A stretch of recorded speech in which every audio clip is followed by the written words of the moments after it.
episode 3917, Falling in Love All Over Again. Moms, it's time to rediscover, rejuvenate, and renew who you are in mind, body, and spirit. Welcome to Create Your Now, Your Best Selfie, the show to help you do just that. Here's your host, certified life coach, personal trainer, and nutritionist, Christiane Wargo. Happy day. I hope you're ready for an extraordinary weekend. You got football plans. Oh, holiday plans. Wait, maybe it's already Christmas for your family. Well, take a deep breath because it's all about falling in love all over again. For those of you who are brand new to Create Your Now, welcome to this incredible family. I'm so delighted for your presence. If you already even had the opportunity, you want to head on over to createyournow.com where you can learn more and sign up for the Kisses newsletter, the Keep It Simple strategy, everyday solutions to live, love, and impact. Well, this episode is brought to you by AIM, Inspiring Connection and Community. Well, the holidays, they're here. If you haven't noticed, you are limited. You got 5 days till Christmas. Countdown is officially on. So if you need to go check that list twice, listen here first because you want to have a relationship too. I'm just saying. And then go finish your shopping so you can be done and actually enjoy the holidays. Because as we know, the holidays can be just a spinning mess. One moment you're sipping hot cocoa, which is delicious, by the way, planning festive fun, and then just feeling optimistic that everything is going to go smoothly. But next, you're in the middle of a heated argument, wondering how two people who share the same space can feel so disconnected. It's that familiar trap amidst the chaos of Christmas where it's easy to lose sight of what truly matters. And for us couples, remembering the real meaning of the season is more than a challenge. It's a chance for renewal and falling in love all over again. You know, Christmas often brings out the best and the worst in relationships. It does. It's a mirror reflecting both your deepest hopes and your rawest frustrations. So think about that for a minute. What was the last thing you said to your spouse recently? Seriously, what was the last conversation you had? Go back there. Was it the mirror that reflected hope and strength and courage and love and kindness and compassion? Or was it those rawest frustrations of, why didn't you do it this way? You need to be here now. Why didn't you go pick up the kids? Whatever it was. And all of a sudden, it's built on anger and madness and frustration and due diligence of, why aren't you doing it my way? Yes. Is that really where we want our holidays to end? Of course not. But the pressure to make it perfect can trigger disappointments, right? And the pile up of tasks leaves little room for patience. Add busy family schedules, travel stress, and well-meaning but intrusive advice from relatives like, what should I do in this situation, right? And you're like, I really don't want to know, but they're going to tell you anyway. And it's no surprise that couples sometimes reach their breaking point. And they're like, I'm done. And then come to the new year, what happens? The telephone's ringing off of what? Divorce attorneys' offices. That's where it is. But I'm here to tell you it doesn't have to be that way. Christmas is more than gifts and glitter. It's an opportunity to root your marriage in grace and a deeper love that withstands storms. It's truly a chance to reboot your connection, to fall in love all over again by focusing on what really counts: kindness, presence, and intentionality. My friend, love isn't found in grand gestures alone. Yes, they're nice. You know, having a big something or other is fabulous. But really what matters is what's found in the small daily choices of being kind, listening, and nurturing one another. It's about making the space to truly see your partner beneath the noise of the holidays. When couples remember this, the season shifts from a source of stress to a wellspring of hope. So don't you think it's time to shift your season by connecting?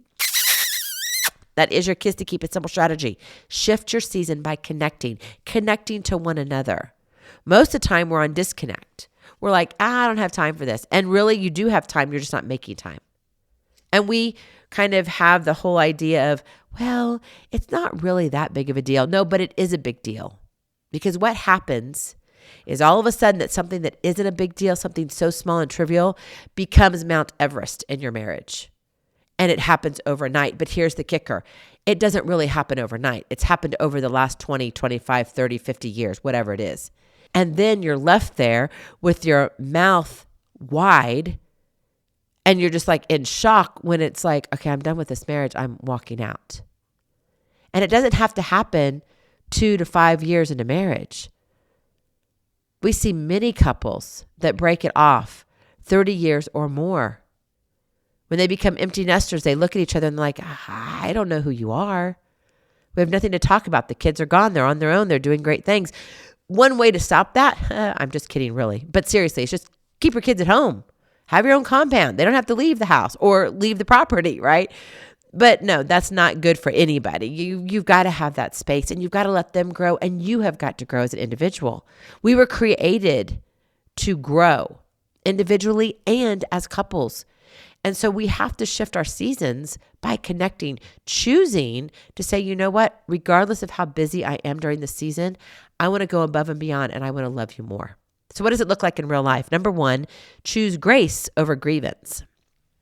Psalm 103 verse 8 says, the Lord is compassionate and gracious, slow to anger, abounding in love. Are you compassionate? Are you expending the energy to show love and not anger? Think about that. Again, go back to your last conversation, the last sentences shared with your spouse. In the frenzy of the holidays, imperfections can be magnified, right? Maybe your partner forgets to pick up a gift and then you let him have it, right? Tension mounts over family logistics. Why can't we just all be here on time? Frustration bubbles under the surface. Why? Well, because it just does. It's all that little stuff that adds up, and all of a sudden, it's becoming the small Mount Everest. And pretty soon, it's going to blow. But falling in love again starts with choosing grace instead of grudges. Remember, grace isn't ignoring problems. It's opening space for healing. When tempers flare, pause and breathe, like literally pause and breathe. Instead of escalating conflict, say to yourself, I'm choosing love over being right. I'm choosing love. I'm choosing love. I'm choosing love. Say it 20 times if you have to before you open up your mouth. Sometimes you've got to do that. Because remember, it takes 1 to start and 2 to finish.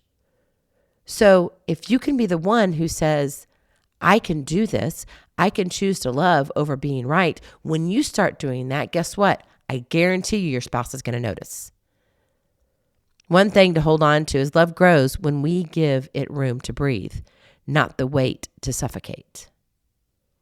So extend forgiveness freely, because holding on to small hurts only sinks the connection. It strangles it. And that's something you don't want to do, right? So choose grace over grievance.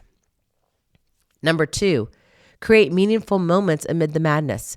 When you've got stuff happening around you, you've got to say, okay, I'm not going to have and focus on the negative. I'm going to create something that's positive. There's opportunity. What does this make possible? Ecclesiastes 4 verses 9 and 10, 2 are better than 1 because they have a good return for their labor. If either of them falls down, one can help the other up. Connection isn't about big displays. It's built on small actions. Whether wrapped up in holiday errands or catching the end of a Christmas movie, right? Your good old Hallmark movies. These little moments create sticky bonds that glue hearts together. You want to have your love be sticky. So think beyond the gifts, right? Share a quiet walk after decorating. Maybe you're decorating cookies, still decorating the house, whatever it is. Take some time for the two of you to go together somewhere, anywhere. Even if it's to walk an area that you've already been, but it's just relaxing and you're just watching people and you're holding each other hand in hand. Maybe it's cooking a meal together. When was the last time you cooked a meal together? Yeah, I know. Maybe one shouldn't be in the kitchen. I totally understand that.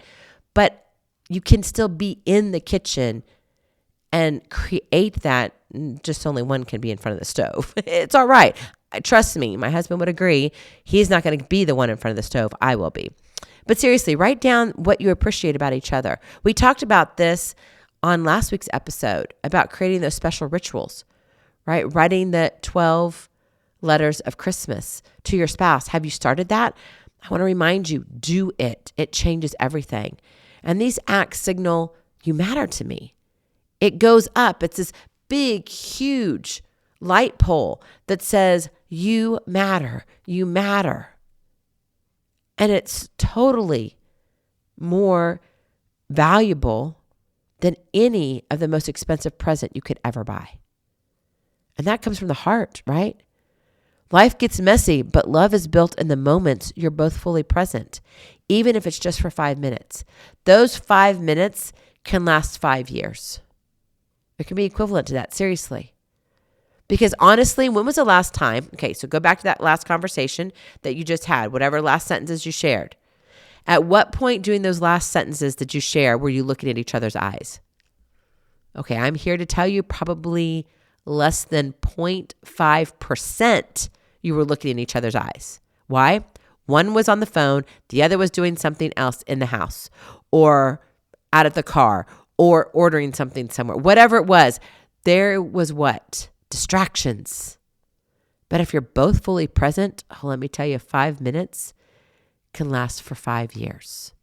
So seek those pockets of genuine connection every day. And then finally, number 3, speak words that nurture and build. Proverbs 16, verse 24, gracious words are a honeycomb sweet to the soul and healing to the bones. Words carry enormous power in relationships, especially in marriage and during the holiday seasons, right? The stressful seasons. And the holiday season is supposed to be non-stressful, but it's not. It just isn't. And that's not a secret. But we treat it as if, we can go and look like we're this happy family all the time. But in the privacy of our own 4 walls, man, we're going to let each other have it. What if you were the same inside the privacy of your own 4 walls as you were outside the privacy of your own 4 walls? How would that change your relationship? I would hope for the better. If you treat it as if your private 4 walls, everybody could see in. Have you ever seen those experiments when you live in a glass house? Yeah, they're very, very interesting. What if your house was a glass house and everybody could see what you did? Okay, not those kind of things. But what I'm saying is they watched how you connected with each other, how you shared words, how you talked to one another or didn't talk to one another. The distractions. Were there more, heated conversations versus criticism versus complaints versus kindness and compassion and joy and happiness? It's easy to default to criticism, isn't it? It's easy to spew, not necessarily hate, but hateful words that you don't necessarily really mean, but because of the stress, because of I'm done with this, you just let them have it. But what if you flip that script? What if your words became the bridge, not the wedge? That would be beautiful, wouldn't it? Why not make it beautiful? Make a habit of sincere compliments, encouragement, and affirmations. That's the habit you want to create. Tell your spouse what you love about them, what you notice they do, and how they make your life better. In other words, speak life into your marriage. With every single hate word that comes out of your mouth, every negative word, do you know what you're doing? It's like taking a shovel and putting it in the ground, and it's 1 shovel of dirt. And it's literally, over time, you're making it to where you're going to kill your marriage and bury the marriage 6 feet under. I kid you not. But if you speak life into your marriage with kindness and compassion and your presence and that you're understanding and you're forgiving, what does that do? You're planting this beautiful garden. Your voice can either deepen love or drain it. Choose to speak as if your words water a garden. Whether you're together in the same room or miles apart this Christmas season, opportunities to love are woven into your daily actions. So make that happen. Those connections, small yet profound, make life sticky. And a sticky marriage, yes, is one that lasts. It's one that's remembered for a lifetime. So this holiday season, leave behind the holiday chaos as an excuse. Don't keep using it. Don't just be like, roll your eyes and like, well, you know how it is. We've all done it. Guilty as charged. Instead, they'll let Christmas be the season you fall in love all over again. Rooting for your marriage, not in perfection, but in grace, presence, and heartfelt words. That, my friend, is the best kind of gift there is. Go in peace. Be present, be incredible, be you. I love you so very much. I cannot wait to see you on the other side. Blessings, hugs, and lots of love. We'll talk to you real soon. Have a glorious, blessed weekend. And Merry Christmas. Bye-bye. Feeling inspired, ready to train for life and love your journey? Visit createyournow.com for more incredible resources to help you along the way. We'll see you next time on Create Your Now, Your Best Selfie. And remember, always be sure you consult your physician before beginning any health and fitness plan.